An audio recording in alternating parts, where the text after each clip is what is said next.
maybe tomorrow and then have leftovers for Monday. If you are vegetarian or vegan, they have a lot more veggie and vegan options than they ever did. So they're definitely keeping up with people's needs. So I am excited to go explore, and yep, I'm excited about the goodies that they had. I think this is a really good example of how I try to approach intuitive eating. So I look for a plethora of foods that help me feel nourished. The purpose of mindful eating is not to only eat foods that are quote unquote clean, but to have a whole assortment of things that make you feel good. Pumpkin pie spice was one of my goodies.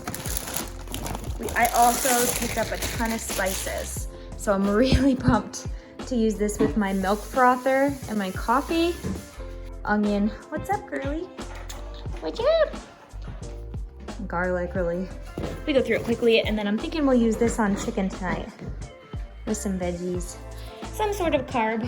I'm wary of things that have the word skinny or other inferring around that is very much like, oh, eat this, be thin, and obviously that is not intuitive eating, but I do enjoy the kettle flavor and the cheddar flavor, and I like that they're in little packages because I think that helps me be a little bit more mindful of my quantity. Chicken, always love the price of the chicken.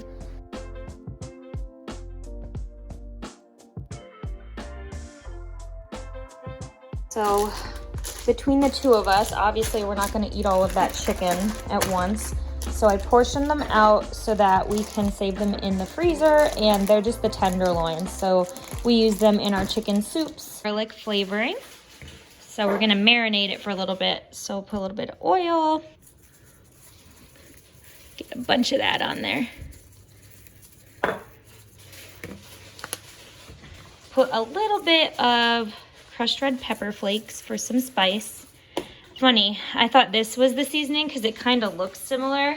So I almost put pumpkin pie spice on our chicken. And then I'm just gonna add a little bit of salt, a little bit of pepper, and we're gonna let it sit in the fridge for a few hours. You know you're not allowed on that chair.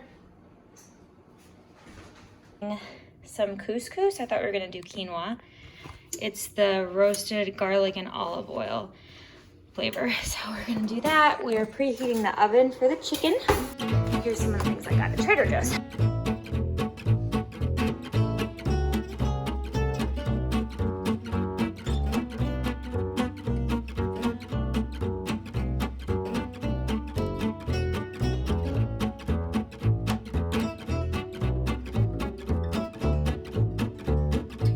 I want to point out the wording here, reduce guilt. This is a little bit counter to intuitive eating, so if I didn't really like the way that this tasted, I would try to veto anything that kind of says something like we should never feel guilt for eating a food item.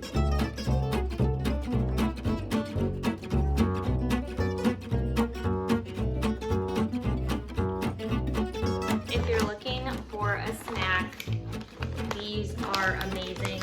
You do need to like coconut. They look like this. They're little clusters. The almond is so good. A little intuitive eating tip: if you have trouble waiting for your Crockpot food to get done before you jump into the snacks, or even while your food is baking for 20 minutes, check in about an hour into the Crockpot almost being done or before you even start the baking, and have a small snack, have things ready.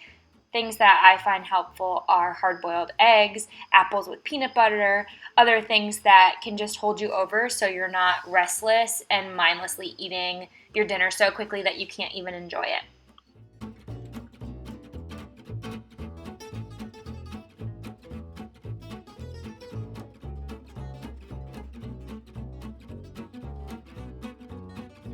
I guess there's little blue cheese crumbles in there, so.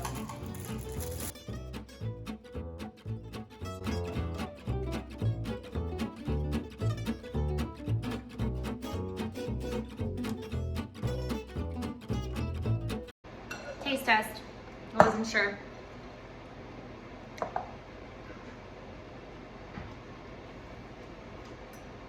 some zest to it. Definitely on the spicy side. Not disappointed though.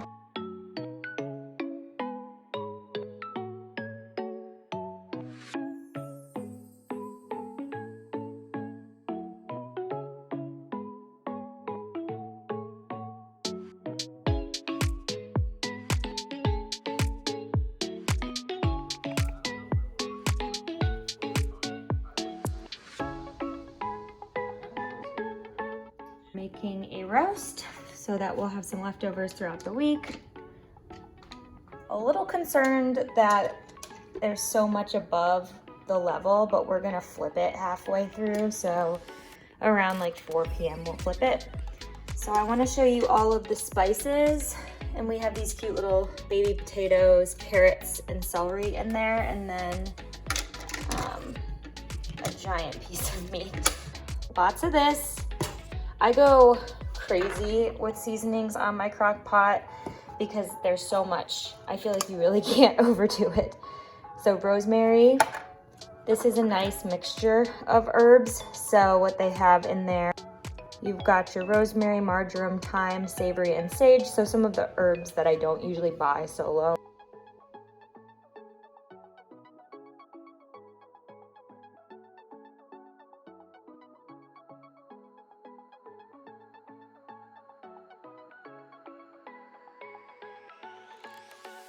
And now the dish is looking more complete. Super glad I decided to come over and mess around and stir with this spatula, or I would have missed out on the onions, which I think are just really important for the flavor. So stay tuned for future videos. I'm hoping to put out more content on intuitive eating and navigating the principles of intuitive eating while stuck at home and during the holiday season. I'm hoping that you found something useful from this video. Thanks for watching.